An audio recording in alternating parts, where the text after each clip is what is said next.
Senhoras e senhores, muito boa noite. Desejo boas-vindas a todos os participantes dessa audiência pública. Cumprimento especialmente ao vereador Daniel Cipriano, que aqui também se faz presente nessa audiência.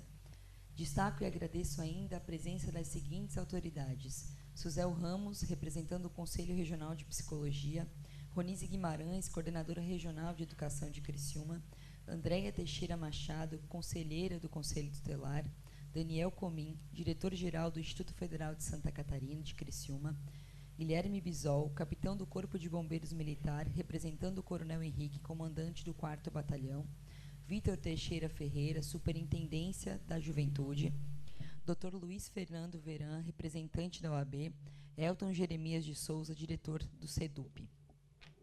Declaro aberta a presente audiência pública realizada pela Câmara Municipal de Criciúma com a finalidade de debater sobre saúde mental, bullying, violência e crimes virtuais nas escolas.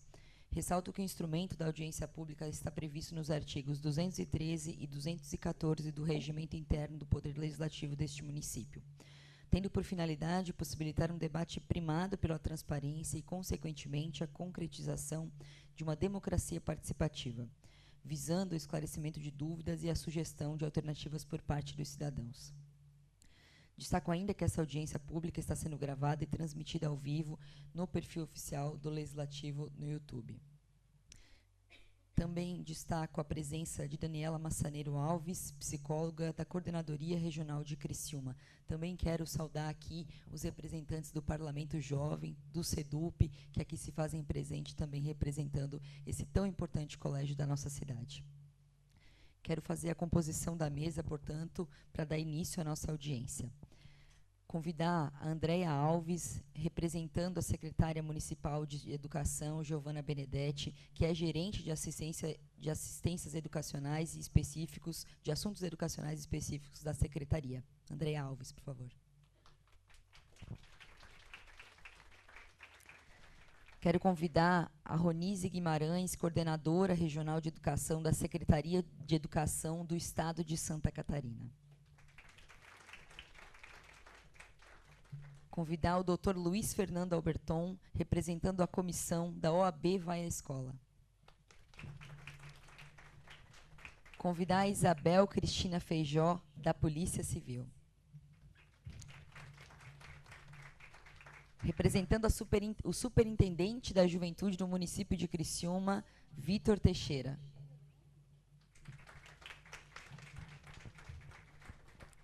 Dando prosseguimento, ressalto que, conforme o artigo 213, parágrafo 2º do Regimento Interno, essa audiência terá a duração máxima de 2 horas. Os primeiros 40 minutos serão dedicados a considerações da mesa.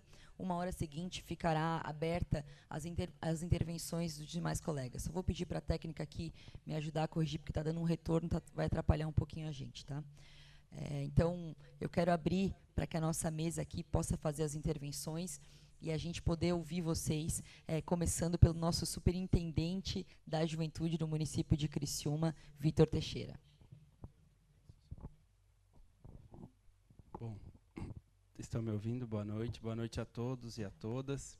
Queria iniciar cumprimentando a vereadora Giovana, a proponente dessa audiência, que é tão importante que a gente esteja tratando desse assunto aqui no Paço Municipal hoje, com essas autoridades que são repletas de conhecimento referente ao assunto, e a gente tem certeza que daqui sairão grandes disposições no sentido de buscar, talvez, soluções e de também apontar situações em que a gente precisa, a partir do município, a partir do governo do estado, a partir do governo federal e de todas as entidades que compõem o nosso sistema político, no sentido de buscar soluções. Então, quero agradecer a oportunidade de estar aqui discutindo e ouvindo também com vocês, e ficamos à disposição, com certeza, de tratar depois daqui os apontamentos que forem feitos e que a gente possa buscar essas soluções que sejam efetivamente resolutivas no sentido de tratar esse assunto. Muito obrigado.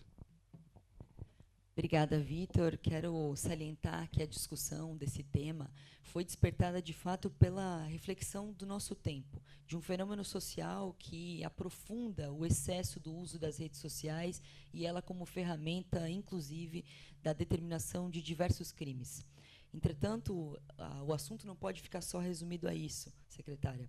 É preciso dizer que o avanço do uso excessivo das redes sociais tem promovido no ambiente virtual uma condição de violência profunda, de cyberbullying, que se reflete mais lá na frente no ambiente escolar e que o distanciamento, até mesmo do letramento digital, de fato compromete o trabalho não só da comunidade escolar, mas até mesmo do monitoramento de pais e responsáveis. Esse distanciamento precisa ser encurtado.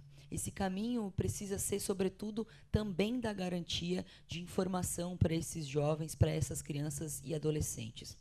Quero salientar aqui que esse tipo de violência que tem acontecido nas redes sociais tem despertado a nossa preocupação enquanto agentes políticos, e aí que se baseia, Vitor, a justificativa da nossa audiência, e te ter aqui para a gente é um grande prazer, porque tem uma superintendência da juventude que reconhece que as mudanças desse tempo são necessárias, que os agentes políticos também tomem ciência e reconheçam que o processo político também é necessário de aprofundamento sobre esse tema que tem atravessado a juventude e as crianças. Falar que o suicídio se tornou a terceira principal causa de morte entre jovens no Brasil é fundamental para esse tempo. Também é fundamental falar sobre dados que chamam a nossa atenção. A OAB de Santa Catarina, Luiz, fez uma pesquisa que apontou que 82% dos alunos convivem com bullying e grande parte já foi ou ainda é vítima de agressão. Também cabe salientar que 23% dos adolescentes afirmaram ter sido ofendidos ou humilhados por colega somente pela sua aparência. É nesse ambiente virtual em que essas violências também ficam veladas. No ambiente escolar, antes da extinção total dos telefones, dos celulares, a gente lidava, professor Elton, com a dinâmica de atuar mais diretamente nas condições da violência e até, às vezes, conseguir chegar antes dos efeitos que elas podem ocasionar na vida desses jovens. E é por isso que falar sobre esse tema tem sido tão importante. Bel, o Brasil é o 5º país que mais comete crimes virtuais em todo o planeta, entre jovens e adolescentes e crianças. Então, acho que é preciso que a gente fale sobre isso. Dando seguimento aqui, também quero registrar a presença da Daniela Massaneiro, psicóloga da Coordenadoria Regional de Criciúma, a Ludmila Pereira Maciel Massaneiro, defensora pública representando a Defensoria Pública do Estado de Santa Catarina, a Fabiana Martinello Paes, coordenadora pedagógica de qualidade educacional do SESI Senai, representando a Graziela da Silva Branco. Bem-vindas. Dando seguimento, eu quero poder passar aqui para a nossa representante da secretária, Andréia, representando a secretária municipal de educação, a Giovana Benedetti. Boa noite a todos, a todas. É uma satisfação estar aqui presente, representando a nossa secretária municipal de educação, a senhora Giovana Benedetti Zanetti, que neste exato momento está acompanhando o pai, que está hospitalizado, né? Mas deixou um forte abraço à proponente dessa audiência pública, a Giovana Mundardo, a vereadora Giovana Mundardo, né? Deixou um abraço a todos aqui presentes, desejou um sucesso, né? Desejou sucesso para que a gente possa discutir e trazer ações relativas à prevenção, né? À saúde mental dos nossos jovens e adolescentes nessa era digital. Quando eu cheguei aqui, eu comecei a observar as pessoas presentes e eu percebi que quase nenhuma não mexeu no celular. A grande maioria mexeu no celular, né? Algumas mandando mensagem aí para algum familiar, um amigo, ou lido uma notícia, ou acessando as redes sociais. Então, posso afirmar com certeza que a tecnologia ela está muito presente nas nossas vidas e não há como retroceder. Portanto, o tema dessa audiência pública ela é de fato urgente. E nós precisamos discutir medidas de prevenção. Obrigada. Obrigada, Andréia. A tua intervenção é muito importante aqui para a gente, porque a gente entende que essa rede de relacionamento que vai envolver o poder público, que vai envolver a Polícia Civil, que pode nos ajudar no processo da prevenção, que vai envolver as secretarias de Estado e municipal da rede de educação, também é fundamental. Envolver os pais, os responsáveis, a comunidade escolar, e a gente entende que, de fato, é o processo que precisa ser atravessado em coletivo. E é assim que a gente vai superar esse momento que a gente não está aqui, não tem nem como negar as redes sociais, negar os celulares como ferramentas da tecnologia, como ferramentas de auxílio no processo de desenvolvimento social. É verdade. Mas acontece que essa ferramenta não pode destruir famílias, destruir lares e, menos ainda, promover ódio, crimes contra outros jovens e adolescentes, que é onde atravessa a nossa grande preocupação. Quero agora chamar o Luiz, representando a comissão OAB Vai à Escola, aqui da OAB de Criciúma. Boa noite a todos. Boa noite. Cumprimento especialmente a vereadora Giovana, proponente dessa audiência pública.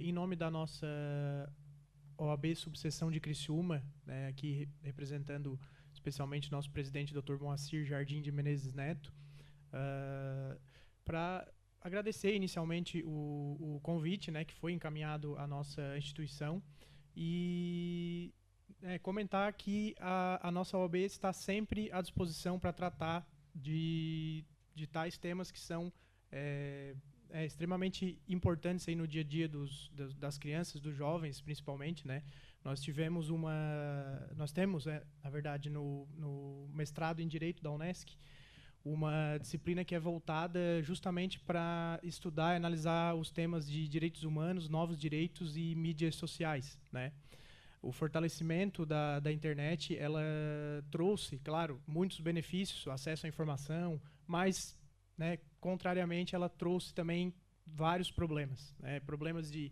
saúde mental que aumentaram exponencialmente, principalmente em crianças e adolescentes, ansiedade, enfim, outras situações que nós precisamos ter atenção. E aqui eu gostaria de destacar a atuação da OAB no último triênio, na última gestão, que foi por meio através da comissão da OAB Vai à Escola, em que foram realizadas mais de 200 palestras no ambiente escolar e nas entidades por meio dessa comissão. Então, a comissão OAB Vai à Escola esteve em praticamente todas as escolas da subseção de Criciúma, Criciúma, Içara e outros municípios da região, em escolas estaduais e municipais, e podemos, durante algumas dessas palestras, ouvir depoimentos e até auxiliar alguns jovens aqui que se sentiram, com a presença ali da OAB, encorajados a contar a sua história e a denunciar as práticas que estavam sendo vítimas. Tá? Então, também para destacar que 30% dessas palestras e intervenções da OAB nas escolas foi voltada aos crimes de bullying e cyberbullying. Então, vereadora, nós estamos sempre à disposição para apoiar esse tema, tanto a OAB como a comissão propriamente dita, e é sempre um prazer representar a instituição e estar debatendo um tema tão importante. Obrigado. Obrigada, Luiz. Cabe registrar aqui o papel dessa comissão, que tem feito um trabalho bastante pedagógico no ambiente escolar, Ronise. Eu acho que no sentido de informar, de levar informação para essa juventude, para se proteger no ambiente escolar, mas para produzir algo que ficou no passado de alguma forma, a cidadania. Acho que é momento de resgatar a discussão sobre cidadania no ambiente escolar. E quando a gente trata disso, a OAB também é protagonista nesse processo, com muitas iniciativas, e a gente vai conhecer aqui outras tantas e sugestões que virão nessa audiência, mas que foram também produzidas pela nossa mobilização ao longo das últimas semanas, para chamar aqui as pessoas que têm características, projetos, que querem contribuir com a sociedade, entendendo que esse é um problema da sociedade, que esse é um problema coletivo e que precisa ser enfrentado de maneira vereador, a entender que essa é uma iniciativa também que precisa partir do Poder Legislativo aqui de Criciúma, interpretando que é um problema social, que é um fenômeno social. Destaco aqui que em 2023, um recorde de 121 mil notificações de bullying e cyberbullying, com uma média de mais de 10 mil casos por mês. E a gente está falando de 2023. A gente sabe que de um ano e meio para cá isso mudou e muito, aprofundou demais. Uma pesquisa no ano passado, Fabrini, demonstrou que eles criaram perfis para acessar as redes sociais e entender o que essas plataformas oferecem diretamente, sem nenhum filtro, para jovens e crianças. Quando, por exemplo, criaram um perfil de uma criança de 13 anos, de uma jovem de 13 anos, o que chega para ela em primeiro momento, sem nenhum tipo de filtro ou ela mesmo de personalizar os desejos do que ela quer receber. O que chega para ela é conteúdo sobre transtorno alimentar, hipersexualização e automutilação. É nesse ambiente em que a gente está tratando aqui de um assunto profundo, que não dá mais para a gente se ver, Andréia, sem o telefone na mão, é verdade, mas é preciso encarar esse problema como também um problema social em que vai para o ambiente escolar, que vai para as casas, que vai do ponto de vista do adoecimento desses jovens, e é onde tudo isso nos preocupa. A saúde mental desses jovens, da adolescência e das crianças, inclusive, já tem sido destacada como uma das grandes causas aí de preocupação mundial também, tá?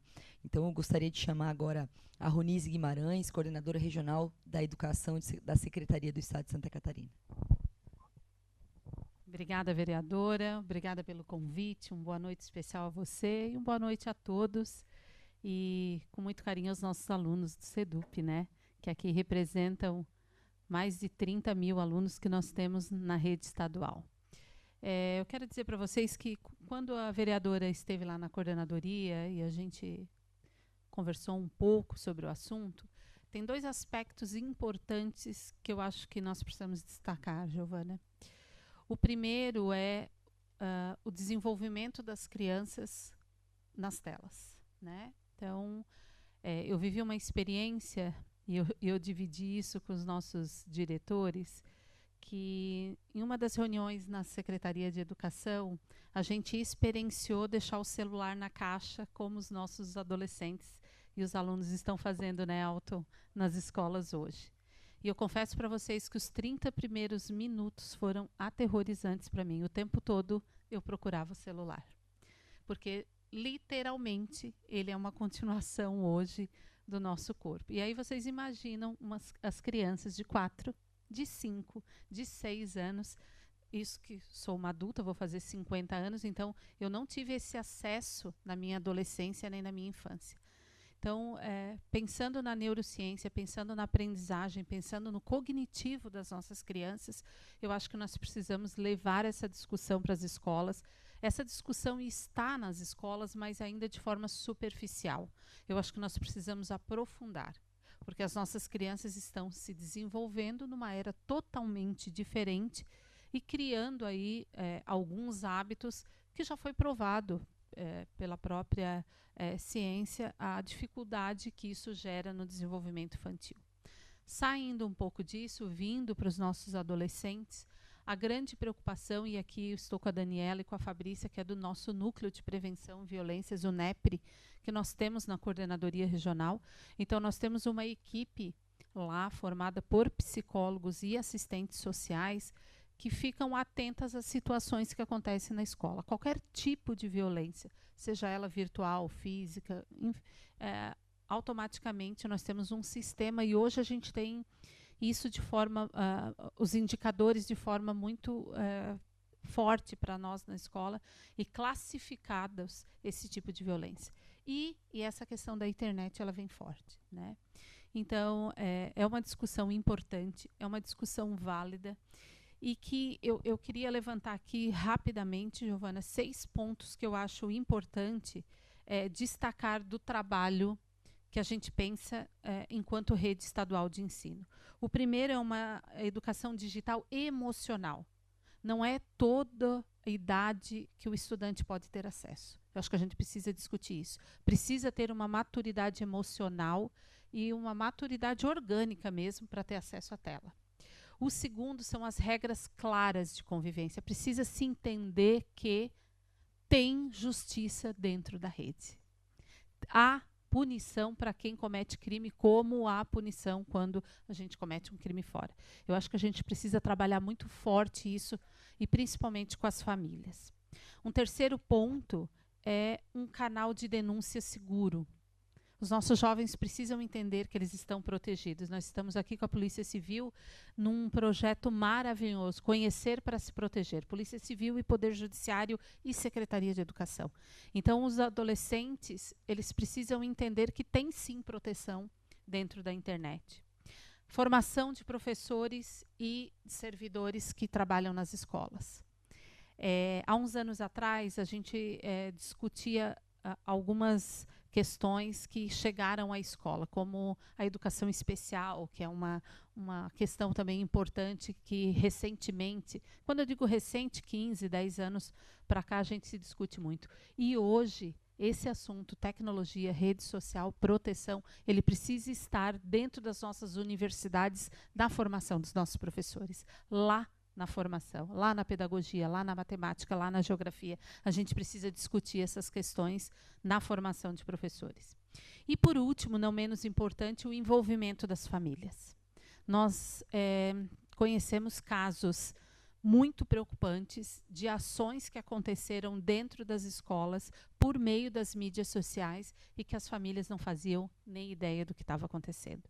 Então, a gente precisa de escola de pais, sim. Ninguém nasce sabendo ser mãe e ser pai. A gente precisa trazer mais essa família para dentro da escola e trazer luz a essa discussão. O nosso filho hoje não está protegido dentro do quarto. Quando a gente era criança, o que a mãe fazia? 8 horas eu te quero dentro de casa, eu te quero no quarto, e lá a gente estava protegido na nossa infância. Hoje não. Mesmo dentro do quarto, sobre o olhar das famílias, as coisas estão acontecendo e coisas sérias e importantes. Falei demais, desculpa. Gente, eu já falei para a vereadora Giovana, em seguida eu vou precisar me ausentar, mas eu quero agradecer muito essa oportunidade.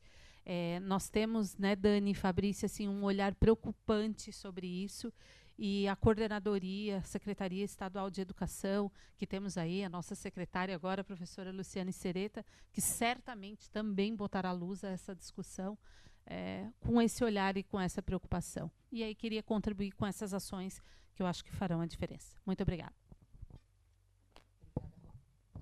Obrigada, Ronise. Foi excelente a tua intervenção, né? Eu acho que a gente trata de pontos aqui que é um pouco do que a gente está tentando provocar também e despertar já aqui com essa audiência, né?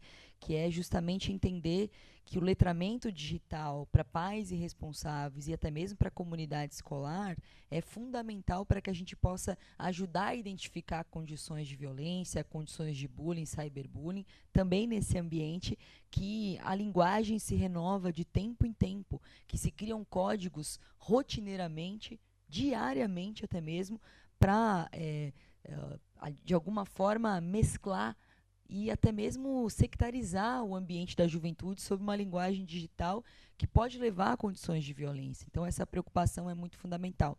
E eu quero, antes da tua saída, e pode ficar à vontade, eu quero que tu fique, mas eu quero provocar que acredito que a gente possa, a partir dessa audiência, Bel, quem mais aqui estiver presente, a turma do Parlamento Jovem, despertar uma iniciativa de uma caravana de enfrentamento ao cyberbullying no estado de Santa Catarina, nas nossas escolas, para que a gente possa, de fato, promover esse ambiente seguro, criar, a partir disso, soluções que vêm também do conjunto da avaliação dessa juventude que experimenta isso no cotidiano.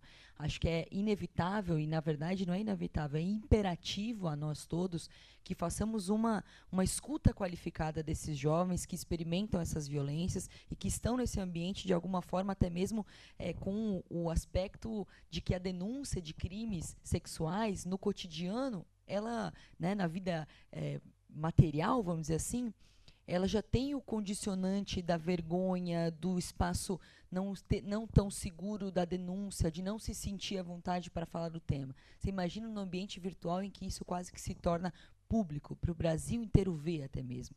Condições de brigas de adolescente em que o mundo inteiro tem acesso. Essa é a realidade que a gente está enfrentando hoje.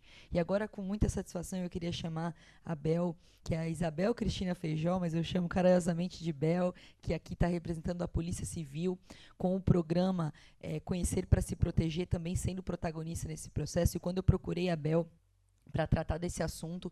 Ela justamente estava fazendo uma capacitação para tratar desse tema, né, Bel? Então, ela que é, na nossa avaliação aqui, uma das pessoas que mais estuda e que tem noção do ponto de vista das violências entre as crianças e adolescentes e jovens aqui em Criciúma, lá da nossa delegacia da DPCAM. Então, Bel, fica à vontade, sempre bom te ouvir.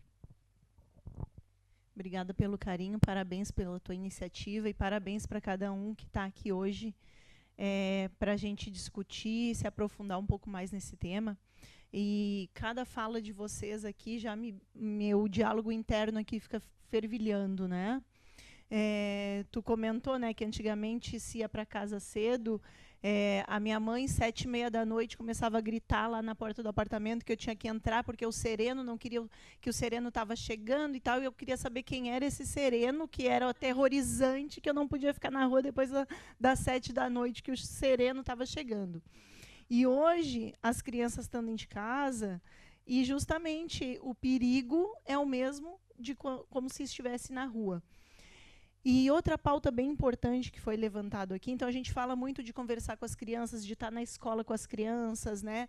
O professor, e eu digo assim, coitado dos professores, porque cada vez cai uma carga maior de trabalho para eles, né? A gente tem também ali outra frente de trabalho que a gente tem, que é em relação aos crimes sexuais.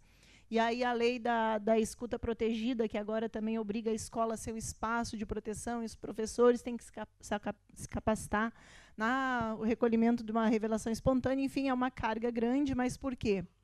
Porque quando não está em casa, a criança, a maior parte do tempo, está na escola, e o primeiro adulto de referência que ela tem fora do ambiente familiar é o professor. Infelizmente, quando a gente fala de violência contra criança e adolescente, a gente fala de uma violência que acontece geralmente no ambiente da casa, né? Então, justamente o professor tende a ser um adulto de referência, alguém que ela vai procurar, né, para tentar resolver essa questão da violência. Mas eu acho importantíssimo trazer a família para essa discussão. Por quê? Porque a gente precisa fazer o letramento dos pais. Você comentou que quando muitas vezes chega lá um depoimento, quando chama uma família para falar de alguma situação, a família não tem nem ideia do que o filho está fazendo. E lá na delegacia a gente tem essa experiência. Quando a gente faz alguma investigação, pipocou muito aqui, e acredito que ainda está ocorrendo, esses perfis fakes de escola. Perfil fake da escola tal, fofoquinhas da escola tal, e aquilo ali é um mundo assim onde se pratica crimes assim de injúria racial, racismo, é onde se proliferam muitas vezes grupos de misóginos e de fascismo, nazismo. Então, assim, acontecem coisas horríveis. Quando a gente faz uma investigação que aí detecta quem criou o perfil, chama todo mundo que inclusive curtiu alguma postagem de bullying, cyberbullying, de injúria, chama os pais e os adolescentes lá na delegacia, e a surpresa geral, porque o pai não tinha nem ideia do que o filho estava fazendo na internet. Porque o pai nem conhece aquele app que o filho está usando. Então, a gente precisa fazer o letramento das famílias. E eu estudo sobre isso, gente, eu não dou conta de estudar. Essa semana mesmo, agora, eu estou estudando e aprendendo um pouco sobre uns personagens aí que estão criando, bailarina caputina e crocodilo bombardino. Gente, isso é um absurdo. São personagens que têm sotaque italiano carregado, são coloridos, falam gritando.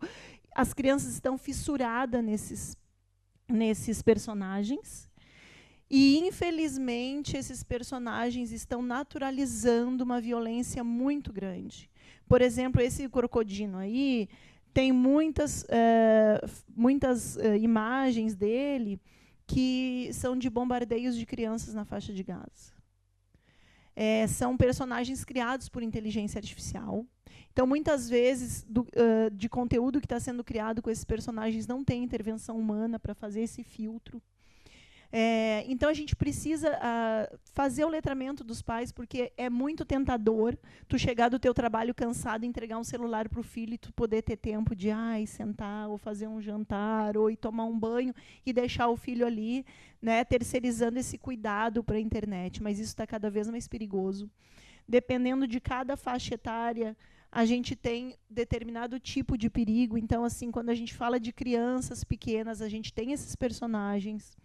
A gente tem ali o TikTok, que para muitos pais, é só dancinha, ela fica assistindo dancinha. Não, o TikTok hoje é uma porta de entrada para muitos desafios.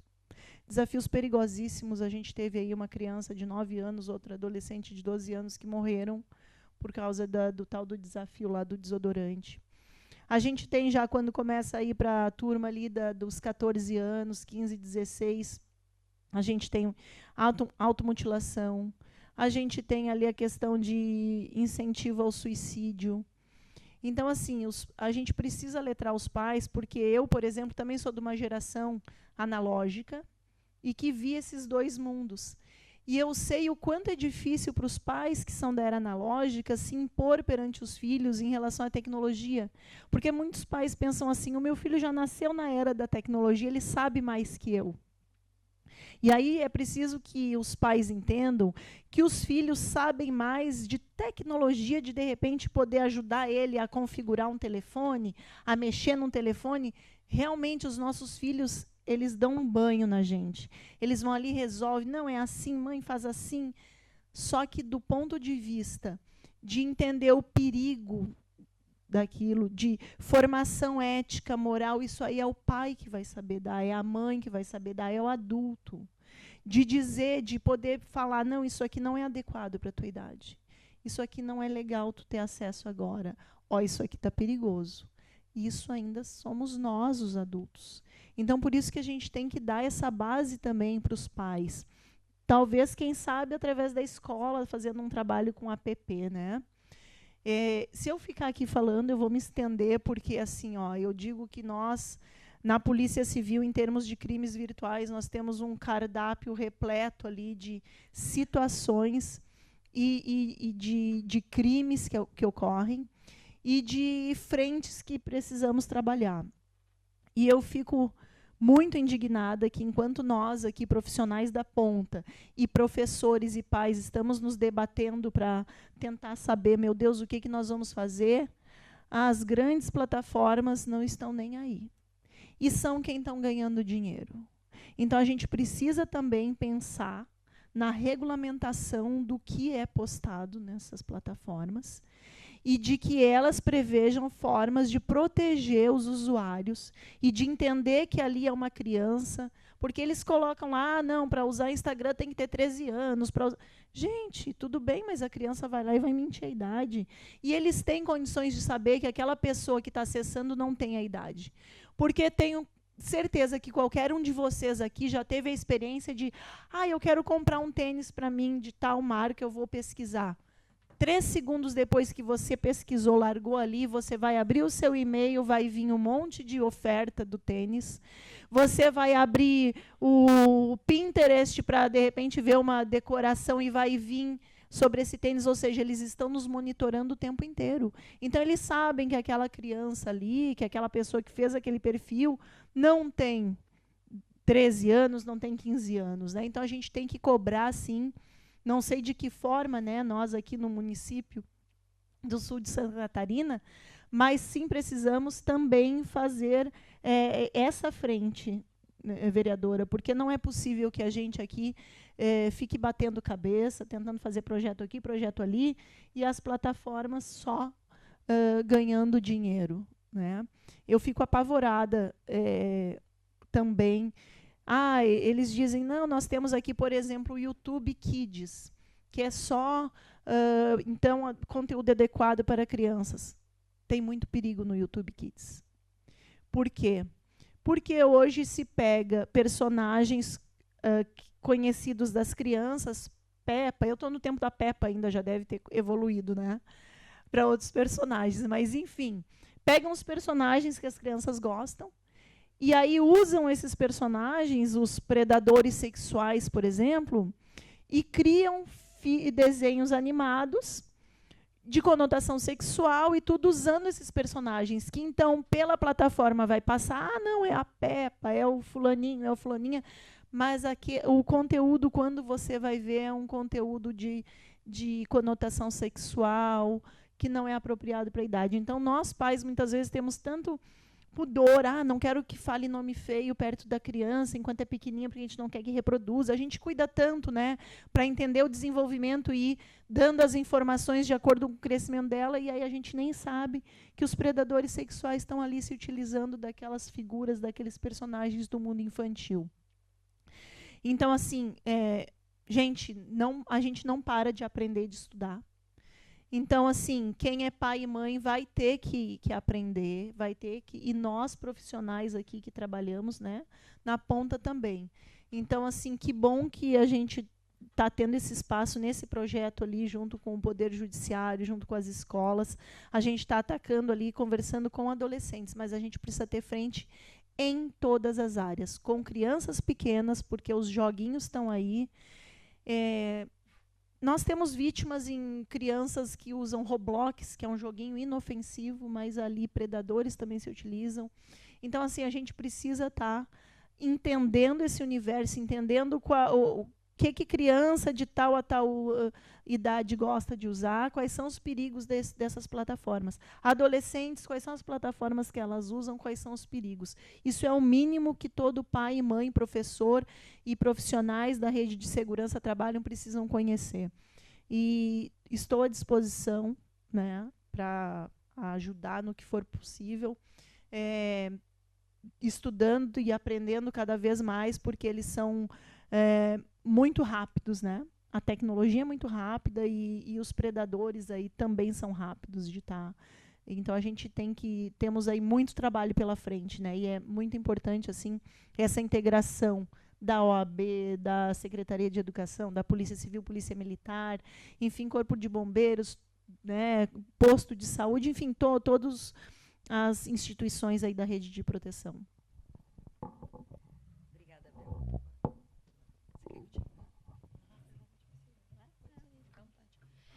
Bel, muito obrigada pela tua intervenção, tá? Eu quero aqui destacar também que quando a gente fala das Big Techs e quando a gente fala de regulamentação das redes, estamos tratando aqui, nesse caso, sobre segurança digital, sobre segurança com crianças e adolescentes, mas, sobretudo, é preciso destacar que, recentemente, o dono da Meta, vereador, anunciou a queda de diversas ferramentas de moderação de conteúdo. E eu quero destacar uma situação.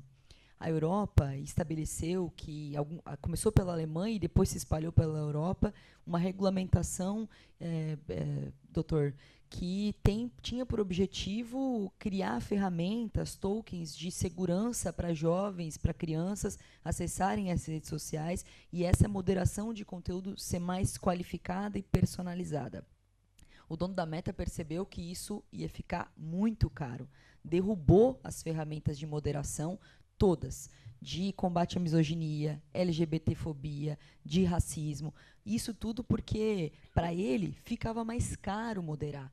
Porque a moderação, hoje, até tem inteligência artificial que faz moderação de conteúdo, mas ela não é tão qualificada quanto a função de um ser humano que é exposto a todo tipo de violência e tudo aquilo que permeia nas redes sociais, do ponto de vista dos piores crimes possíveis, que antigamente a gente conhecia somente pela Deep Web, né? Poucos acessaram isso. Hoje ele é um conteúdo aberto para todo mundo ver e não interessa a idade, abre ali o X, abre ali o Facebook, abre ali o Instagram, tá igual para todo mundo.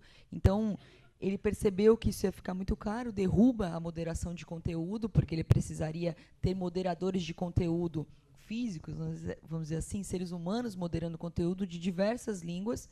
Então, ele derruba isso para o mundo inteiro, tendo em vista também um poder econômico. E, diga-se de passagem, quando a gente fala sobre direcionamento de conteúdo, é também uma estratégia utilizada por essas plataformas. Plataformas essas, Bel, que quando a gente está aqui falando sobre as da Meta e o X, enfim, a gente nem está considerando aquelas que são praticamente paralelas aos jogos virtuais, que é o Discord, né, outras tantas aí, essas plataformas como o Discord, que não tem filtro nenhum, não tem filtro nenhum.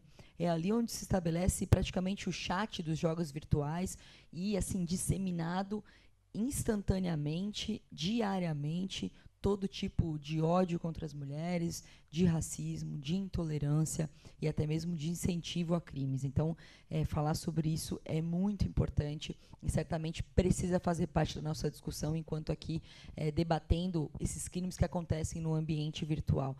Não dá para passar impune. Se a gente hoje considera, né, a Ronise falou aqui, que o telefone celular pode parecer para a gente a extensão do nosso corpo, pode aqui fazer parte de uma concepção de que quase a gente não consegue sair na rua sem o telefone, né, fica perdido ou perdida. E, nesse sentido, interpretar isso como uma questão de que a regulamentação precisa fazer parte disso é fundamental.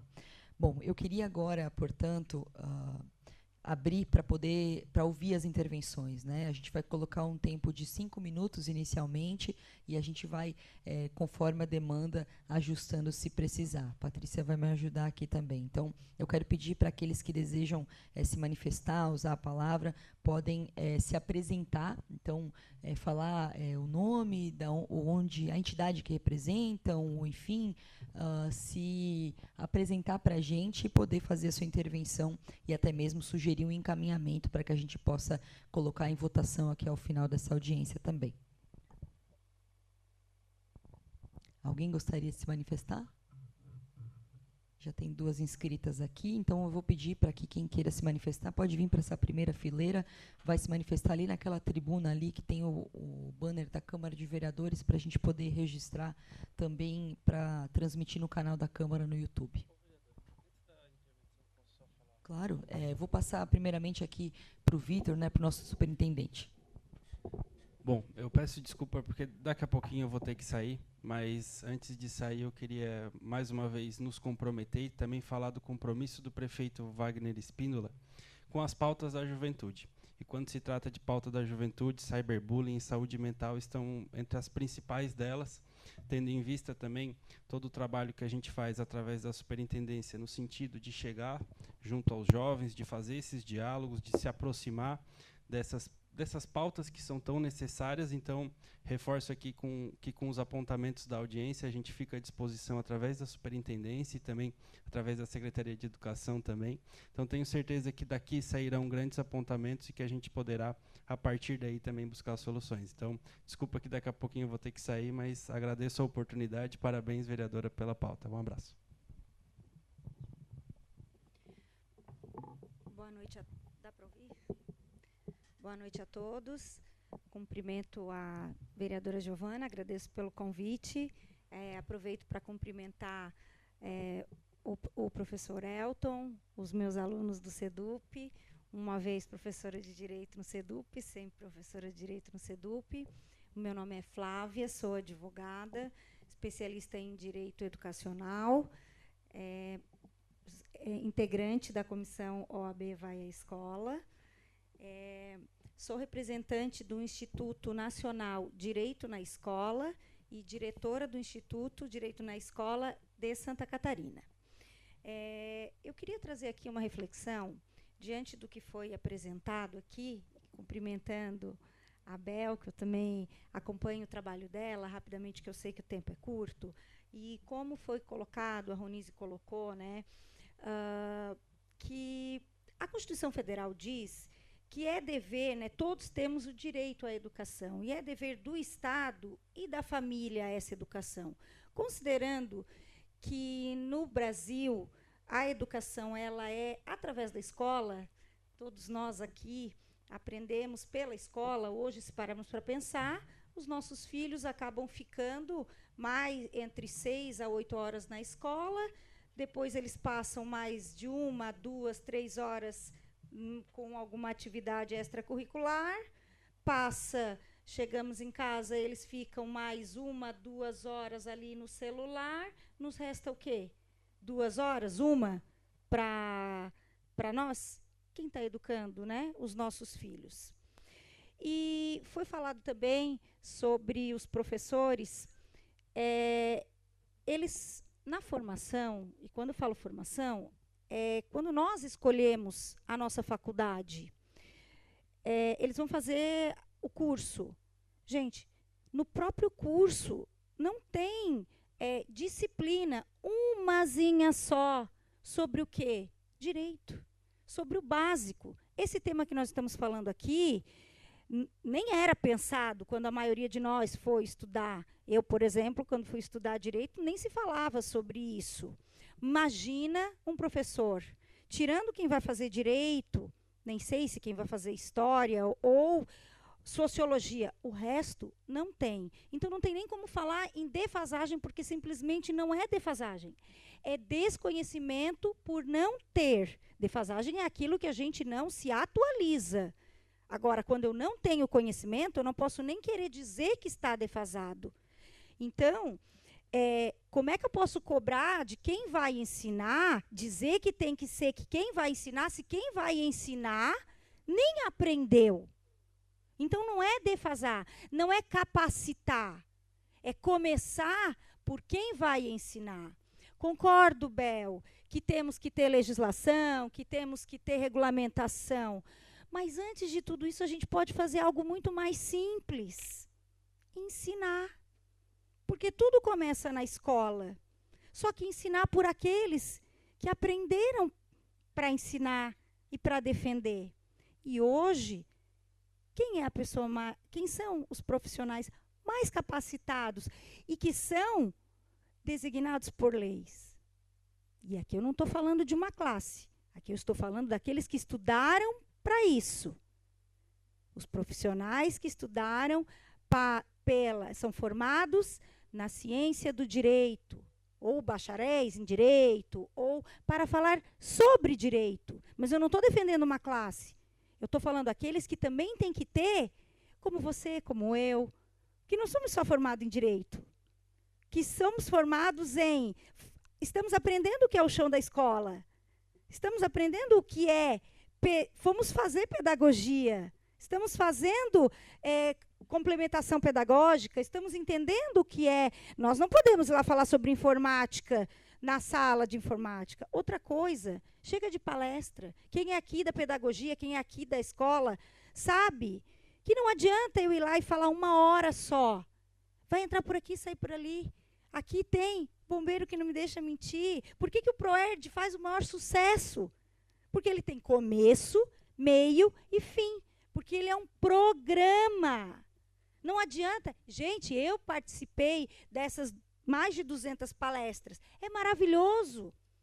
Mas, se eu não tiver uma didática que eu tive que aprender, eu tive que entender o que é Montessori, quem é a Montessori, eu tive que aprender. Mas o meu colega advogado não é porque ele não sabe quem é porque ele não precisa saber quem é. Não é da alçada dele se ele não quiser ir para o chão da escola, saber lá, a escola municipal lá do bairro tal. Então, a minha fala hoje, eu tinha até anotado outras coisas, mas daqui a pouco vai fazer o PED, certo? É que hoje no Brasil, nós já temos mais, não sei se a Cris sabe, nós já temos mais de 8 estados com leis estaduais que obrigam ter aulas de direito dentro das escolas. Município de cada estado, o seu município. E isso é prerrogativa do município, do legislativo e do executivo. Não sou eu. É o executivo e o legislativo quem tem que propor. Então, eu vim aqui hoje para trazer isso. Eu já entreguei para a vereadora um dia que eu fui lá, mostrei para ela, estou à disposição para mostrar todos os estudos. É claro que nessa legislação não pode ser qualquer um. Tem que ser profissionais formados. Temos que chamar a OAB, que tem que dar capacitação, que tem que ser... E não é OAB, não é advogado, eu repito. Qualquer profissional capacitado. Tivemos um concurso público agora. Está aqui o professor Elton, que não me deixa mentir. Quantos advogados, quantos profissionais do direito na vaga? A profissional que está lá teve que entrar com mandado de segurança e está em tudo para daqui a pouco sair. Porque não existe complementação no nosso Estado, complementação pedagógica para o direito. Não existe na nossa legislação. O nosso Estado não tem. Certo? Então, assim, fica aí a sugestão para que a gente comece pela escola, ensinar as nossas crianças, ensinar os nossos alunos. Mas não precisa ser criança. Até a 4ª série, eles podem aprender sobre emoções. Da 5ª série em diante, eles já podem aprender sobre responsabilidade. Obrigada.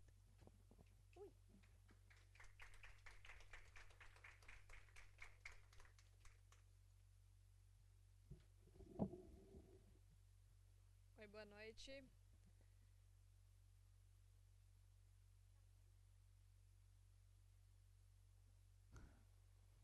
Voltamos. Só para tentar manter os 5 minutos, para que a gente não precise reduzir muito tempo depois, tá? Tá joia. Boa noite. Tá firme? Tá,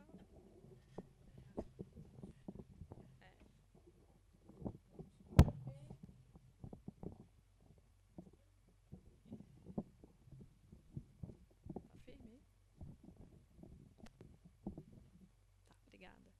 Boa noite, meu nome é Ludmila Maciel, sou defensora pública que atua aqui perante a Vara da Infância e Juventude de Criciúma. Eu primeiro agradeço aqui o convite para vir aqui nessa importantíssima audiência pública. A iniciativa é sensacional, é necessária. E eu, assim, em relação a esse assunto, eu confesso que até um tempo atrás, em relação à necessidade de letramento dos adultos, principalmente, eu confesso que eu, né, sempre fui adepta da rede social, Instagram, o falecido Orkut, mas quando começou o TikTok, eu me vangloriava de não saber absolutamente nada do TikTok. Graças a Deus eu não sei nada sobre isso. Isso é da geração XYZ que não é a minha. Mas começaram a chegar processos de atos infracionais, os quais eu faço a defesa dos adolescentes infratores, e relacionados ao TikTok. Então eu precisava acionar minha estagiária para poder ficar lá me mostrando os videozinhos que era o causador do ato infracional. E eu percebi que eu precisava me atualizar. E percebi principalmente porque agora eu tenho 2 filhos e eu preciso me atualizar também por conta deles, não só por conta do meu trabalho.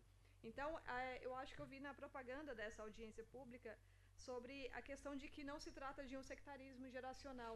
E é verdade, a gente, enquanto adultos, nós temos feito essa separação, colocado os jovens, né, como essa geração que está deturpada, e isso acaba fazendo mais uma barreira que divide a gente e nos coloca ainda mais alheio dessa nova realidade. Então é muito importante que a gente tenha esse letramento, que a gente se adapte a essa nova realidade para poder entender e para poder direcionar esses jovens. Então, enquanto defensora pública, eu percebo assim, teve um processo que me chegou há 2 semanas atrás que falava do Discord, e eu nunca tinha ouvido falar nesse Discord.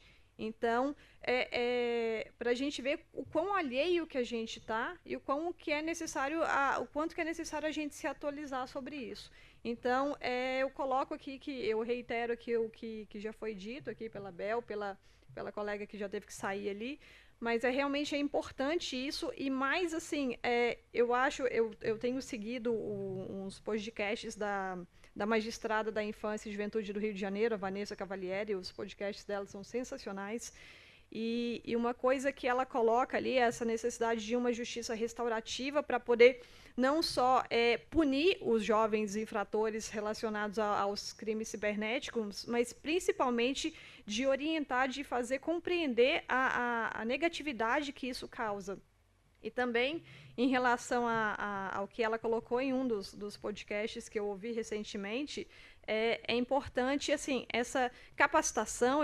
Né, a Flávia ali já tinha me exposto essa orientação dos alunos. Eu acho sensacional esse projeto da OAB, mas eu acho que essa capacitação ela tem que ser feita também e principalmente aos pais. Então, eu entendo assim que essas reuniões de pais das escolas, elas têm que sempre adequar, colocar esse tópico a mais nas reuniões de pais, se elaborarem cartilhas de forma mais didática, principalmente que a Bel colocou ali, de mostrar o que cada rede, quais os pontos, né, perigosos de cada rede. Então, isso eu acho que tem que ser divulgado assim, em forma de cartilhas para os pais nas escolas, para todos. Eu não conheço, eu desconheço a questão desse bloco, não sei o que, bloco aí, que Eu não conheço ainda, porque meus filhos ainda não chegaram nessa idade, assim. Mas eu, por exemplo, eu desconheço os perigos. Eu já ouvi falar que os chats ali podem ser perigosos, mas eu desconheço os reais perigos. Então, é muito importante que se tenha, assim, né, por escrito para os pais e para nós também, em geral, assim, para a gente ter uma ideia do que é o perigo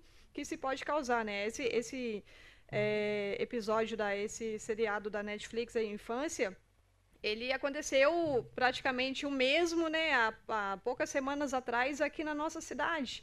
Então, né, de um mandado de busca e apreensão, de a pessoa os familiares sequer saber o que estava acontecendo. Então, é uma realidade, não é mais uma coisa de televisão. Então, é importante que a gente tenha, sim, essa capacitação constante, essa informação e, principalmente, essa discussão. Então, mais uma vez, parabéns, vereadora, pela iniciativa.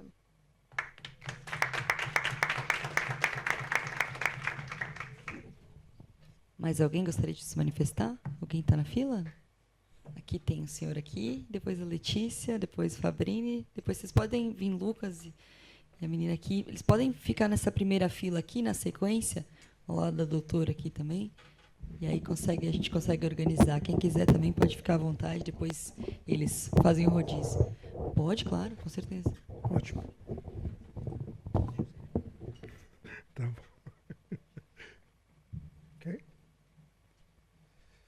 Boa noite, cumprimento a mesa organizadora, vereadora, cumprimento os ilustres cidadãos da nossa cidade. Quero agradecer por podermos ter essa oportunidade de estarmos aqui hoje debatendo um assunto tão polêmico e importante para nossas vidas. Para quem não me conhece, eu me chamo Luiz Meirelles, eu sou um palestrante. Eu palestro sobre saúde mental e cura de problemas na alma. Por que eu quero falar isso com vocês? Porque eu trabalho há 8 anos com uma instituição evangélica, que eu sou cristão, certo? Trabalhamos com famílias, atendemos todas as pessoas de qualquer denominação, de qualquer faixa etária, não interessa se tu é rico, se tu é pobre, o que importa para nós é que todos temos uma família, independente de qualquer coisa. E aprendi nesses anos o seguinte, que antigamente, na minha época, minha mãe sempre dizia para mim, educação se aprende em casa. Não é na escola, não é na rua, não é lugar nenhum, é em casa. Então, eu aprendi em casa. Era a geração que o meu inimigo era o quê? A cinta, o chinelo, a vassoura, a mangueira, como de muitos aqui, né? Hoje, se tu quiser educar teu filho desse modo, Jesus Cristo na cruz, tu é crucificado. E nós estamos aqui vivos. Então, o que ocorre? Eu noto que é o seguinte, nesses decorrer desses anos trabalhando com famílias, hoje, diferente de antigamente, os pais querem ter um tempo para si. E qual é o meio de eles terem o tempo para si? Toma, meu filho, vai para o celular. Então, o erro começa em casa. O erro não começa na escola, não começa na rua, o erro começa em casa. A gente vê famílias, independente da faixa etária dos filhos, já com o celular na mão. Aí você vai tirar ele, gera uma briga familiar. E atrás dessa briga familiar, te gera feridas, ofensas, mágoas, tristezas, ódio, rancor, que vai nascendo dentro da nossa alma. Somos uma sociedade que não sabemos lidar com cura de alma, sabemos lidar com cura de carne, com cura da mente, né? Mas não da alma. E hoje, através dessas feridas que a gente traz, não só os filhos, mas principalmente nós pais e mães, né? Porque nós somos obrigados a nos preocupar com eles, a dar amor, dar carinho, educação, sofremos com isso. E aí, às vezes, teu filho vai para uma escola e ocorre o quê? Teu filho vem de uma família, não me leve a mal, não estou falando de ninguém aqui, é um exemplo, tá? Vem teu filho para a escola, aí sofre um bullying de um outro menino que tem um problema em casa, que a escola não sabe, então tudo a tua família não sabe, mas tu vai ver, ele não tem uma estrutura familiar em casa. Ele talvez é um menino abandonado, criado num programa público, criado por uma família de amigo, e aquilo gerou mágoa nele, ferida na alma. Ele vai descarregar na escola. Aí ele ofende a professora, ele briga com o amigo, e a professora ainda fica mal falada, porque o quê? É cobrada porque que não educou o menino. E a professora não tem a obrigação de educar. E às vezes ela é cuspida, ela é ofendida, ela é magoada, né, como a gente vê aí. E a coitada, que não tem culpa de nada, muitas vezes sai por mal. Por quê? Porque lá dentro de casa dele ele não teve aquela estrutura. Mas é efeito do quê? Do resultado das feridas da alma que abriu nele e na família dele. E que está refletindo na vida dele e de quem está em roda. Então, eu estou falando isso para vocês por quê? Porque eu trato com famílias, certo, que passam isso hoje em dia. Eu trato com jovens que, como a senhora delegada, desculpa, a gente me perdoe, tá? Eu não sabia, me perdoe. Como ela falou, nossos filhos hoje eles querem chegar nos 6 anos, aí chegando aos 10 anos, ele não consegue mais fazer o que nós vivemos. Aquela alegria de tu ver na rua com os amigos brincando, que nem foi dito na mesa aqui vários exemplos, eles não vivem. Eles querem pular dos 10 aos 18 anos e dizem para ti assim, ó, eu sei de tudo. Entendeu? Eu sei de tudo. Aí tu não tem mais aquela pré-adolescência, tu não tem mais a tua juventude. Eles se acham adulto, que sabe de tudo. E aí o que ocorre? Acabam causando feridas neles, mais ainda, e para os pais, mais ainda. Né? E aí a gente vê o quê? As tragédias que a gente vê, muitas vezes eu sou chamado, sou ligado, por ser um rapaz evangélico, me ligam todo horário dizendo, pastor, corre aqui, pastor, vem aqui. E quando a gente chega, o que acontece? Jovens se mutilando, se matando, matando família, se enforcando. Conclua, por gentileza. Por quê? Porque não somos ensinados a cuidar feridas da alma. Eu acho que precisamos ter hoje na população tudo que elas falaram aqui, que as colegas falaram aqui, é muito importante ter. A gente, pai e mãe, precisa também de um ensinamento como lidar com isso, porque a gente não era da nossa geração se passar com isso. Conclua, por favor. Então, me desculpa, já vou encerrar. Então, eu quero dizer para vocês assim, ó, minha proposta é o seguinte, eu faço um trabalho junto com psicólogos e psicanalistas, cuidando, eles cuidam da parte carne e a gente, na nossa área, a gente cuida da parte alma. Tem tido um resultado maravilhoso, tá? Eu digo para vocês. Minha proposta é para vocês insiram esse trabalho em conjunto, porque a unidade fica muito mais fácil para a gente trabalhar, para ter um resultado positivo. Porque eu vou dizer uma coisa para vocês. Quantos de vocês não têm ferida na alma que já talvez vê um amigo, ou um parente, ou um filho passar por isso? Quantos? E eu me estou aqui à disposição para ajudar vocês, tá bom? Se alguém precisar, pode me procurar, falar comigo também. Eu agradeço, parabenizo e peço desculpa por alguma coisa e não citem ninguém aqui, tá bom? Deus abençoe vocês. Próximo, por gentileza. Eu vou interromper para falar, para concluir, só para a gente poder ser mais encaminhativo mesmo, tá, gente? Não leve a mal também.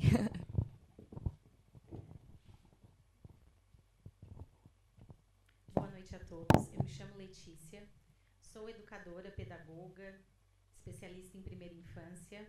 Represento aqui a primeira infância como educadora parental. Vim a convite da vereadora Giovana e me sinto honrada por estar nesse lugar, nesse momento.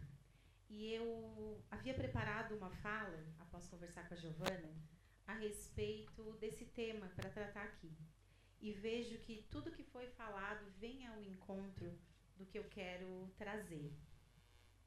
Então, eu gostaria de trazer uma reflexão. Eu imagino que muitos de vocês aqui têm filhos. E qual é o adulto que você quer, que você imagina batendo na sua porta daqui 20, 30 anos? Eu vou falar um pouco de feridas da infância, mas por uma outra perspectiva.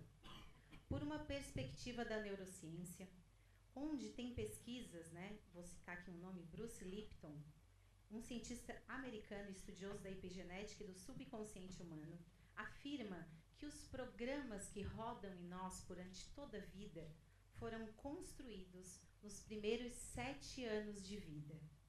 E eles moldam a forma como nós vivemos a nossa vida.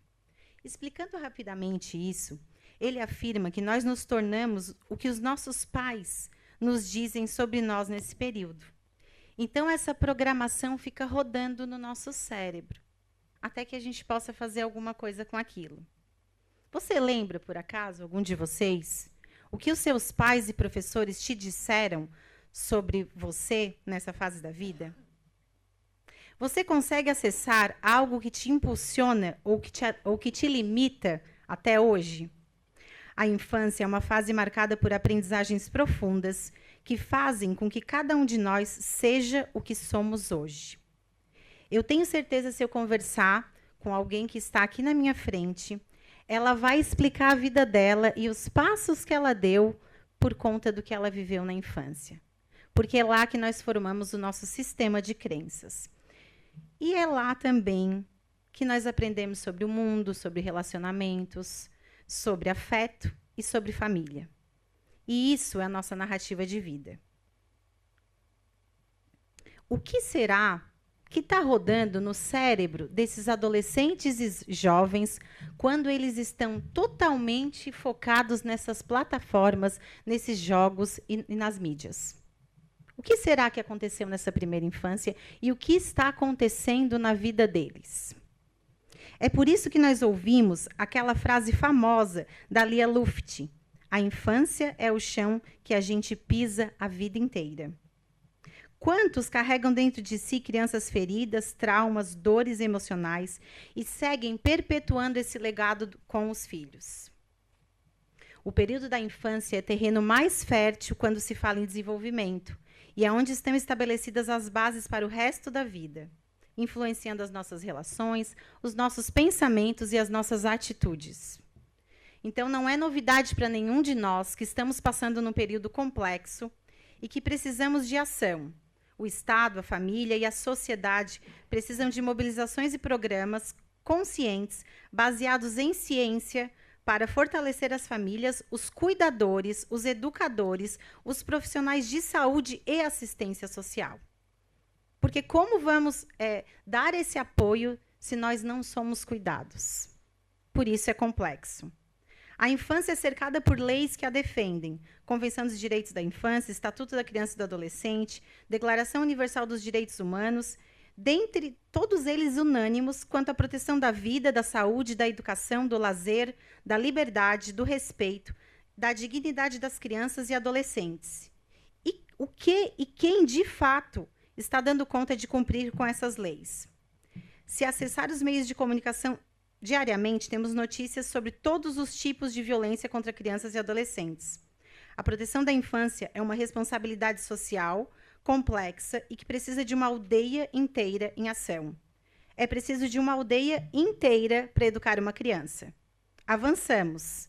E, recentemente, tivemos aprovado a Lei da Parentalidade Positiva, sancionada pela Lei nº 14.826, de 2024, que institui a parentalidade positiva e o direito ao brincar como estratégias intersetoriais de prevenção à violência contra crianças.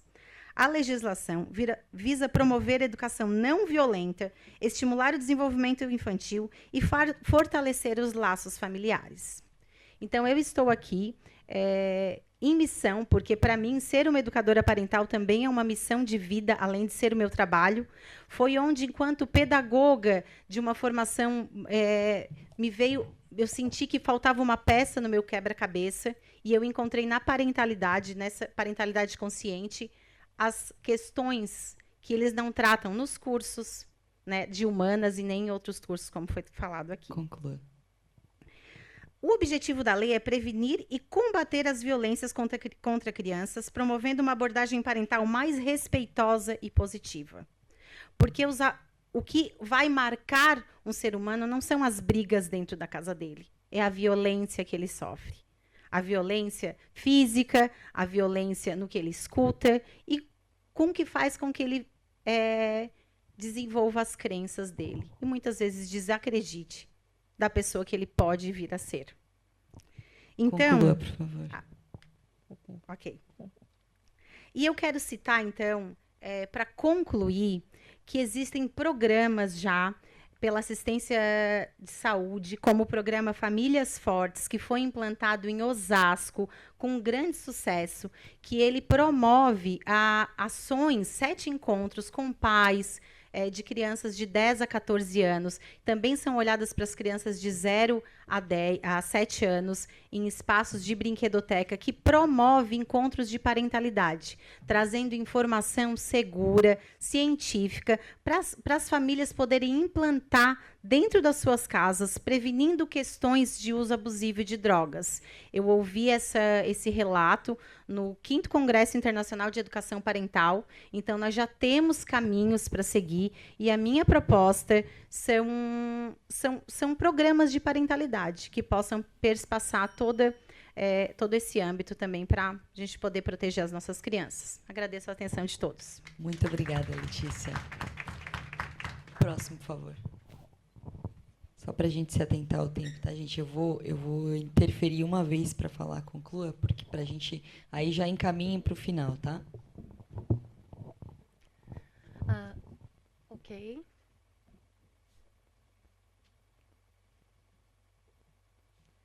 Eu sou a Fabrini, eu venho aqui falar como mãe, como educadora parental e como criadora de conteúdo na internet. E eu viralizei depois dos meus 30 e poucos, então eu também vim do analógico. E eu recebo, por tratar de educação consciente, eu recebo muitas denúncias, pedidos de ajuda de pais, mães, adolescentes e crianças de 8, 9, 10 anos que estão sofrendo com cyberbullying.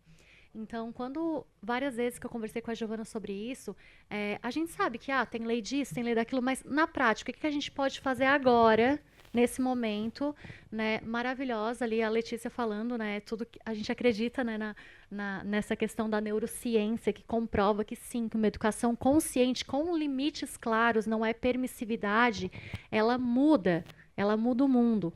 E eu, como defensora da infância e da adolescência, eu sempre busco formas de estar acolhendo esses pais, essas mães, essas crianças e adolescentes, só que a gente se vê também perdida nas informações. As maiores dúvidas das denúncias e relatos que eu recebo são: a minha diretora não fez nada, o que eu posso fazer?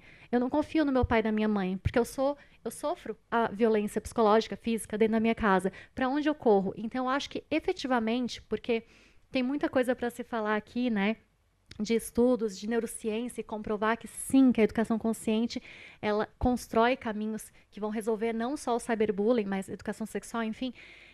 Eu acho que efetivamente a gente precisa começar com programas urgentes, né, nas escolas que abracem todas as frentes, pais, escola, sociedade, porque não é só o professor que é responsável, não é só a mãe e o pai, e na maioria mães solos do Brasil, que estamos falando da nossa realidade. É toda a sociedade.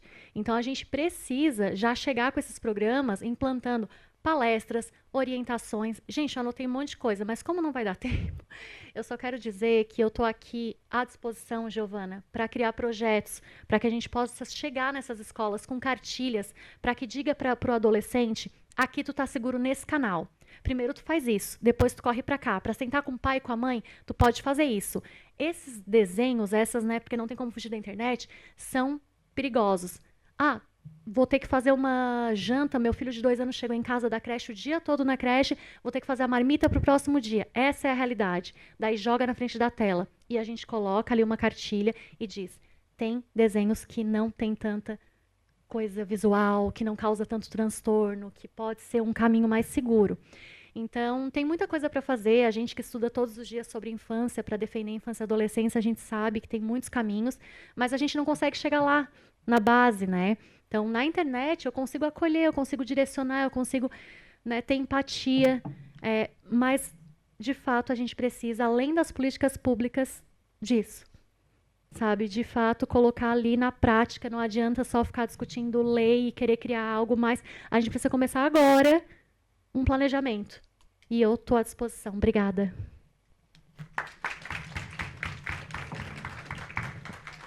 Próximo, por favor.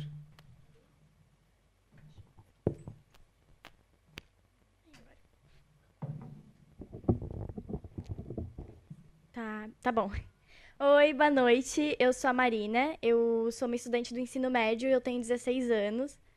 E por mais que eu seja muito nova, eu queria primeiro enfatizar que eu já tive nesse tipo de ambiente antes.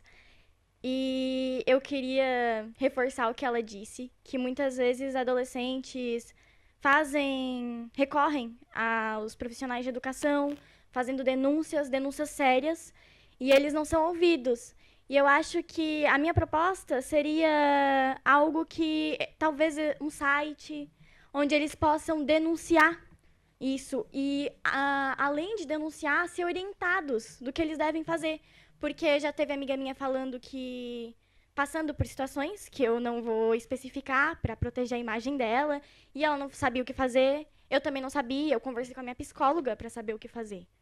E eu acho que talvez um site regulamentado pelo governo, orientado por outros profissionais, possa trazer esse acolho, né, que esses jovens precisam, né, no geral. Boa noite, muito obrigada, tá?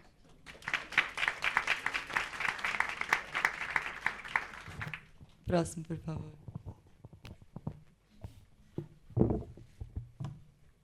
Boa noite, pessoal.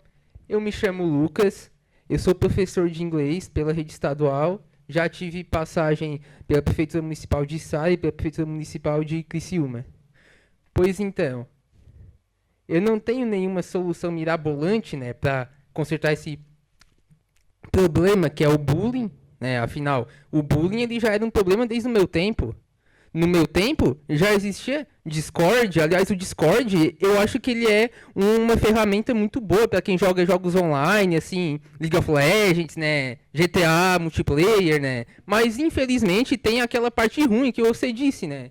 Aquela parte ruim aonde, né, vem sempre aquelas pessoas, assim, com ideias muito radicais, assim, muito perniciosas, né, para não dizer outra coisa, e essas pessoas acabam, né, intoxicando o ambiente, né.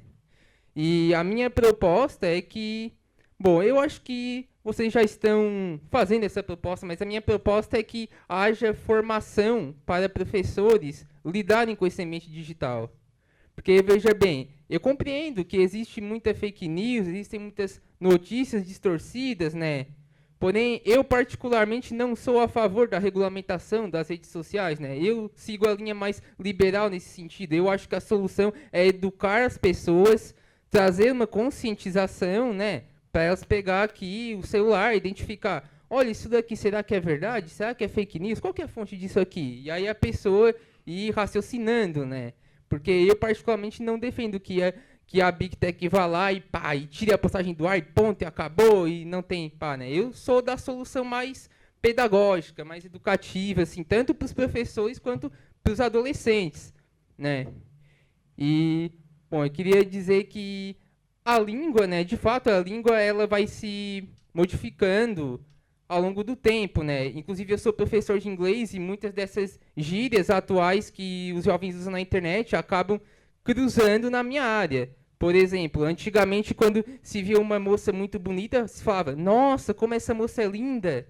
Hoje em dia, os jovens chegam e falam, ai, nossa, ela é 10 do 10. Ah, antes, a pessoa falava, olha, a minha opinião é o seguinte. Hoje o jovem vai lá e fala, POV, bababá, bababá, porque POV quer dizer point of view, que quer dizer ponto de vista, tá? E, enfim, só que dentro dessas dias, infelizmente, há muita coisa ruim. Por exemplo, esses dias eu estava lendo uma notícia lá, né?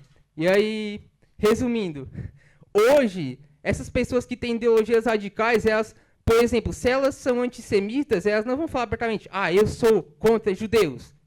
Elas vão colocar assim, ah, eu sou contra, espaço, nariz, eles.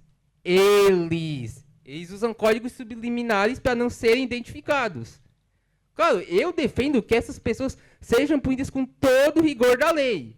Com todo o rigor da lei, como já é hoje. A gente tem o Marco Civil da Internet, a gente tem a Lei Geral de Proteção de Dados, né? Eu só sou contra a regulação das redes sociais em específicos, mas não contra a regulação da internet. A internet tem que permanecer regulada, a gente tem que permanecer punindo os criminosos, os predadores sexuais que se infiltram, até mesmo em jogos como Minecraft. Imagina, o Minecraft é um jogo inocente. É um jogo que você só vai lá, pi, pi, pi, quebra um bloco, constrói, quebra um bloco, pá, pá, constrói outro. Aí a pouco vem e mostra, aí você morre. Enfim, eu acho que é isso que eu tenho a dizer por hoje. Muito obrigado, pessoal. Obrigada, Lucas. Próximo, por favor. Os nossos deputados aqui. Se apresentem, por favor, gente.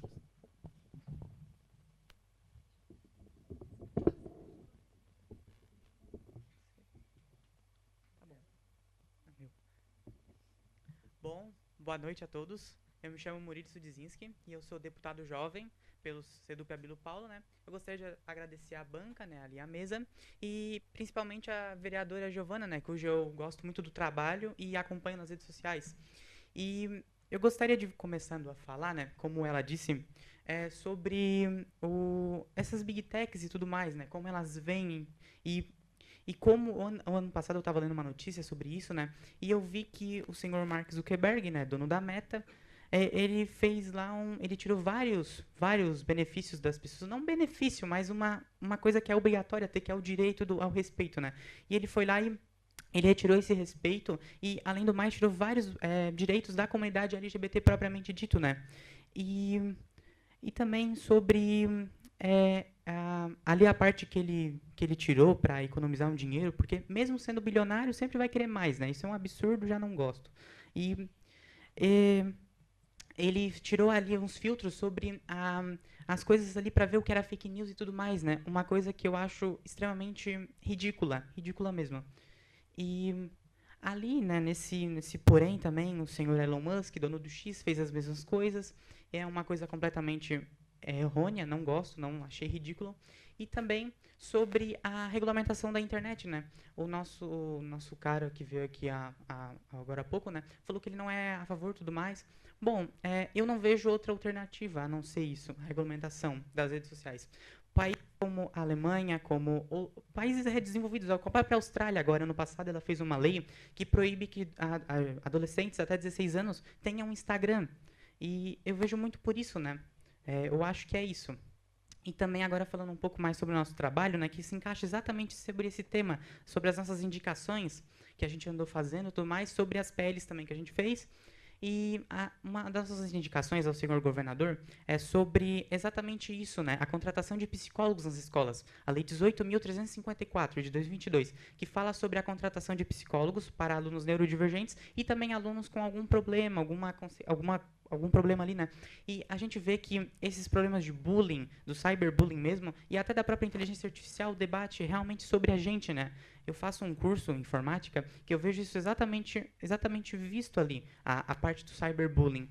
E a gente também fez propostas também, algumas pessoas falaram que deveriam fazer cursos para professores e tudo mais. Eu não sei se eu sou tão a favor sobre isso, pois os professores já têm muita coisa para fazer, um salário realmente que não é muito bom, não é adequado, não vejo isso. E também eu acho que é isso, né? E também a gente fez também algumas indicações para contratação de professores, que o Estado não vem fazendo, partilhando, e eu acho que era isso. Não sei se eu tenho mais alguma coisa para falar.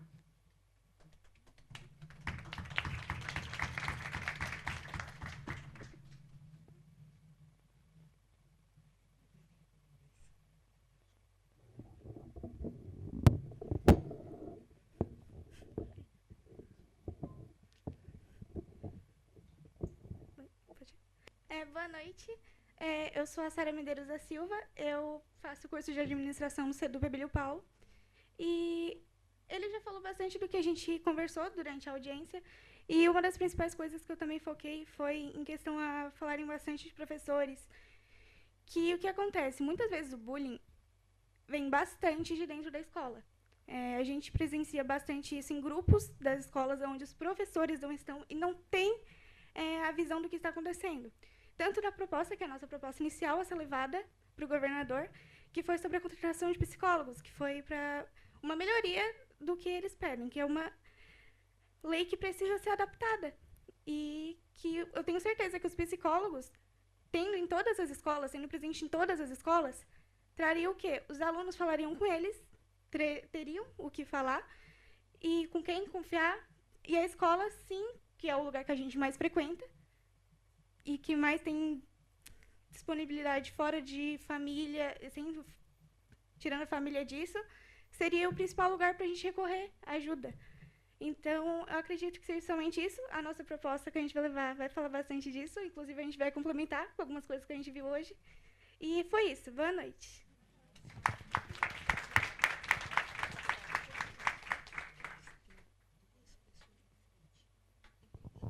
Pode ir o próximo, por favor.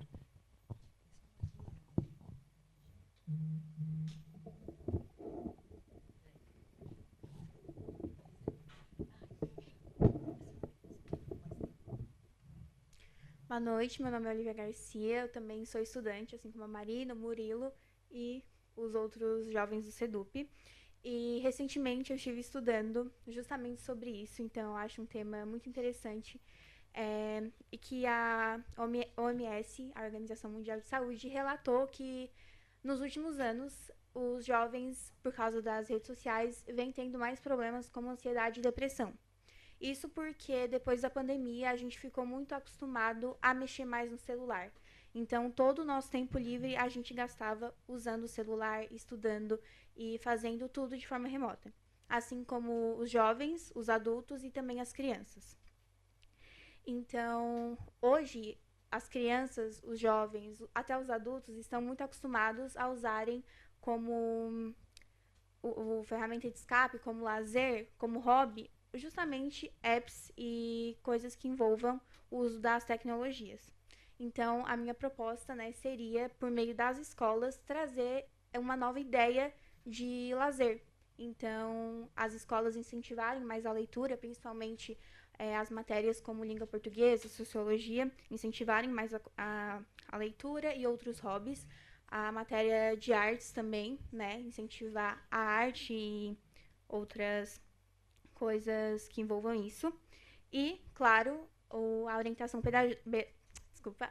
pedagógica tem um papel totalmente importante quanto a isso e tem dever de ajudar os jovens, os adolescentes, assim como a Marina disse, o Murilo também, que nós precisamos de um espaço seguro, né? E profissionais, orientadores que estejam realmente dispostos a ajudar e que estejam estudados sobre o caso. Muito obrigada.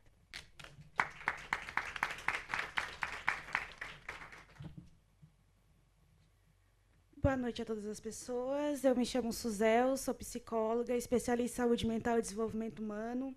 Sou mestranda em saúde coletiva pela Unesc. E hoje eu não ia falar, assim, porque eu não costumo trabalhar com adolescentes, mas algumas coisas me mexeram que eu acho que é importante a gente discutir com muita seriedade, né? Principalmente quando a gente discute sobre a responsabilidade, né? Veio algumas falas aqui que me mobilizaram para ver. Primeiro que quando a gente fala que antigamente a gente apanhava e quando os nossos pais, se alguns pais forem bater, hoje serão crucificados, a gente precisa entender que bater em criança é crime e precisa ser tratado como crime. Ok? E a gente precisa falar também da regulamentação das redes sociais, né? Se confunde a liberdade de expressão com proibição de crimes. A pedofilia, a misoginia, a LGBTfobia, o racismo é crime e precisa ser tratado como crime. E a regulamentação das redes sociais veio para tratar disso, de a gente conseguir rastrear e proibir essas ações que matam pessoas diariamente. Dito isso, eu queria propor algumas coisas que a gente falou sobre formação de professores, mas a gente precisa falar também sobre a ampliação da rede de atenção psicossocial infantil, CAPSI, que, quando a gente fala de saúde mental, essas crianças vão parar nesses espaços.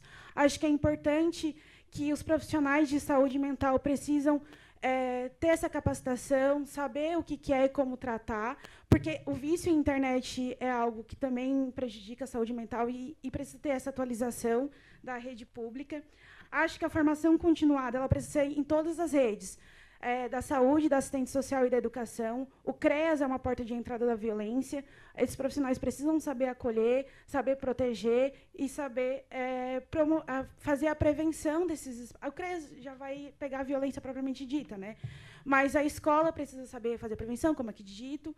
A rede de saúde precisa saber fazer a prevenção também, né? Às vezes, as agentes de saúde que vão na casa, as enfermeiras, o equipamento de saúde pública precisa conseguir dar conta dessa demanda.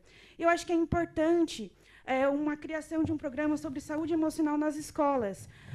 A gente sabe, né, que a adolescência é um período do desenvolvimento que a gente começa a criar a nossa identidade, começa a criar o nosso vínculo para fora da família, criar os nossos grupos, criar aquilo que eu sou a partir do social.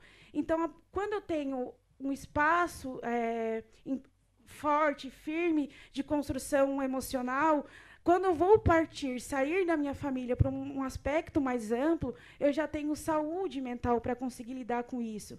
Então, acho que isso é uma forma de prevenção desde a raiz, assim, um programa específico.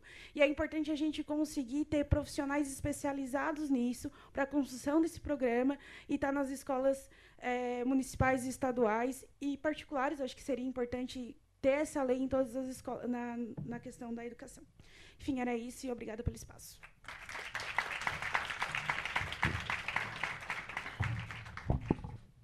Muito obrigada pelas intervenções, gente. Eu acho que aqui a gente conseguiu tirar também bons encaminhamentos. Eu estou anotando tudo aqui para a gente deixar sintetizado também. Queria passar a Andréia aqui para fazer as considerações dela também a partir do debate aqui que tivemos.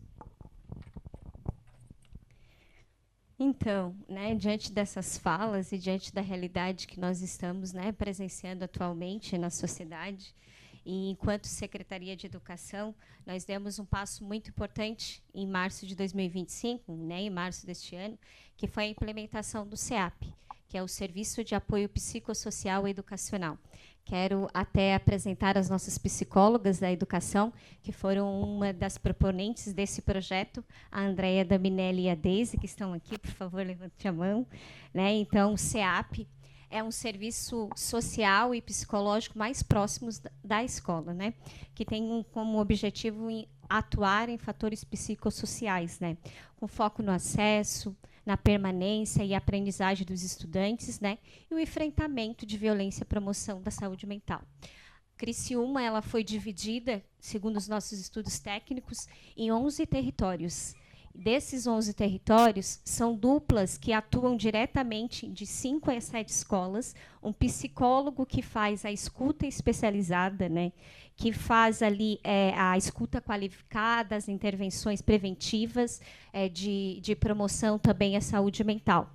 Então, nós distribuímos duplas contendo os profissionais de assistência social, né, o assistente social, mais os psicólogos, que eles atuam nesses 11 territórios que foram montados a partir da vulnerabilidade social.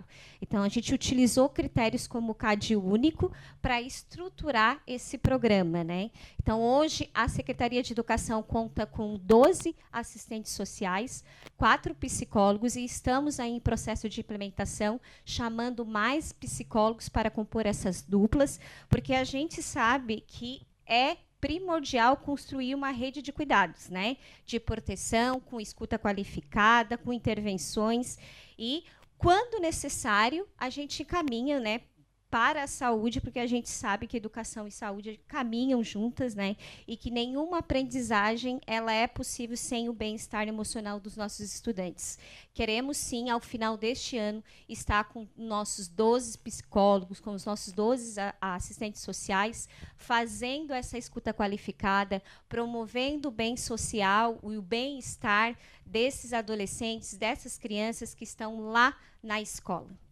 Ok? Muito obrigada, Giovana. Agradeço, Andréia. Eu quero passar agora aqui para a Bel. Então, gente, eu me apaixonei ouvindo os jovens falar, né? Todas as intervenções foram muito qualificadas, mas assim, ouvir a juventude realmente assim me toca, né? Vocês foram ótimos, e as falas assim, e chega a doer no coração da gente quando uma adolescente traz esses casos, né? E eu sou policial e todo mundo diz, tu já está acostumada com isso, vocês, né, a gente realmente trabalha com o que há de pior, vê muita cena de morte e tudo, mas a gente nunca se acostuma com o sofrimento humano, né? A gente aprende a trabalhar, mas a gente não se acostuma, e eu acho isso maravilhoso, né, da gente não se acostumar. Então, ouvir ali a fala dela trazendo a questão da amiga, de não saber aonde correr, isso realmente assim toca fundo no coração da gente. Eu quero ainda reforçar aqui a minha defesa da regulamentação das redes sociais, porque tem pessoas que a gente vai conseguir fazer a prevenção, né? Tem trabalho que a gente vai conseguir fazer a prevenção através de monitoramento, de letramento de pais, de todos nós, de quem trabalha. Mas tem gente que a gente não vai conseguir. Então, a gente tem que trabalhar na prevenção e no combate ao crime. E eu falo isso para vocês porque, por exemplo, quando eu falo de um abuso sexual, de um crime sexual pela internet, eu estou falando, às vezes, de um homem de 35, 40, 50 anos, que ele já está há anos guardando pornografia infantil, produzindo material. Eu não vou entrar na cabeça dele e fazer ele mudar, porque isso é errado. Gente, não, eu tenho que banir essa pessoa e banir o que ela faz na rede social. Eu não vou mudar a cabeça dessa pessoa. Essa pessoa, eu quero é punir ela. Eu quero que ela não tenha mais esse espaço. E a gente só vai conseguir isso através da regulamentação das redes.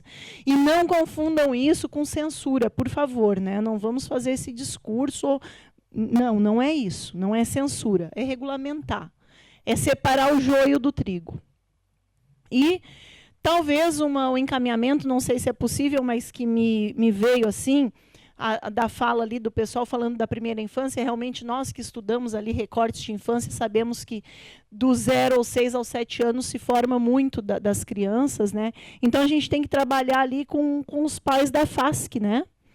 Então, de repente, se for possível, colocar que para manutenção da vaga na criança, os pais tenham que passar, e aí então vai ter que se configurar um programa ali em que tenha 5, 6 encontros com os pais, para a gente fazer esse letramento digital com eles, né, para eles aprenderem, ou de repente alguma coisa de parentalidade, colocar nesse programa, e que esses pais tenham que participar, e que se de repente eles tiverem tantos % de falta nesses encontros, eles perdem a vaga, né? Fica aí como uma ideia.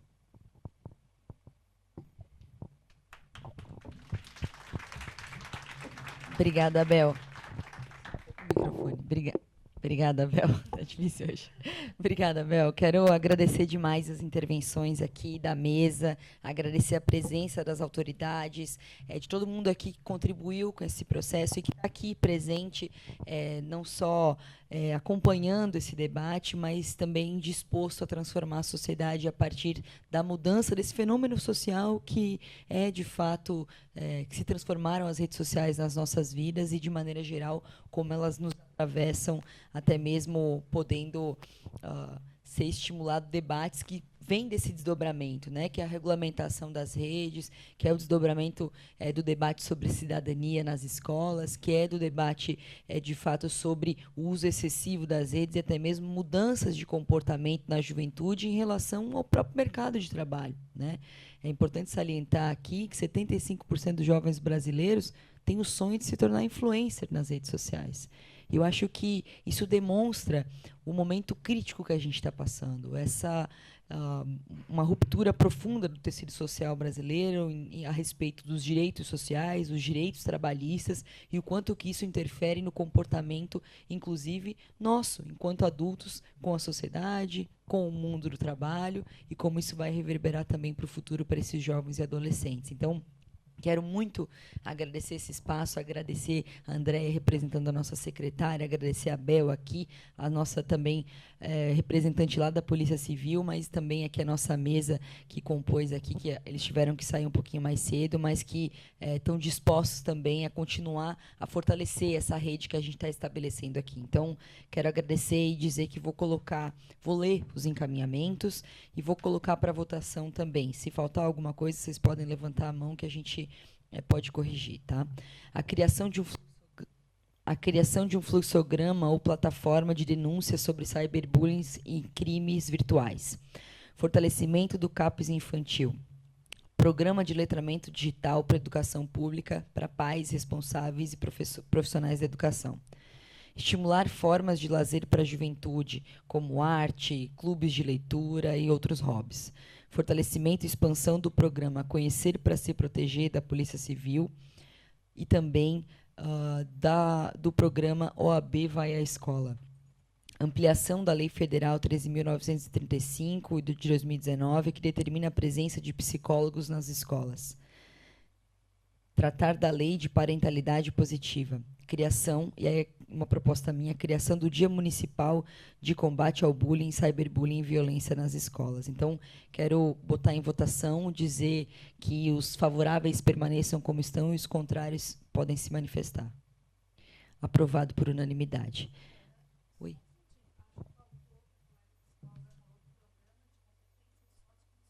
Ah, perfeito. Também o programa de competências socioemocionais. Na verdade, eu lembrei que eu anotei aqui em cima e não li. Perfeito. Perfeito, ótimo. Colocar de novo em votação. Os favoráveis permaneçam como estão, os contrários se manifestem. Aprovado por unanimidade. Agradecer muito a presença de cada um de vocês. Quero pedir para a técnica que coloque, por gentileza, o QR Code aqui, para que vocês possam avaliar essa audiência. A gente tem por objetivo também promover um debate até mesmo digital, e não há contradição nisso, porque a nossa vida também está imbricada nisso. Primeiro, agradecer também a defensora pública aqui nos representando, e agradecer a presença das demais autoridades. Quero também sugerir que vocês possam fazer a avaliação dessa audiência, e em nome da Câmara Municipal e dos nobres colegas vereadores, agradeço a cada um das senhoras e senhores pela presença e participação, e informo que o resultado dessa audiência poderá ser convertido em proposições legislativas e submetido à apreciação da Câmara Municipal de Criciúma. Nada mais havendo a tratar, declaro encerrada essa audiência pública. Uma boa noite a todos e todas. Muito obrigada.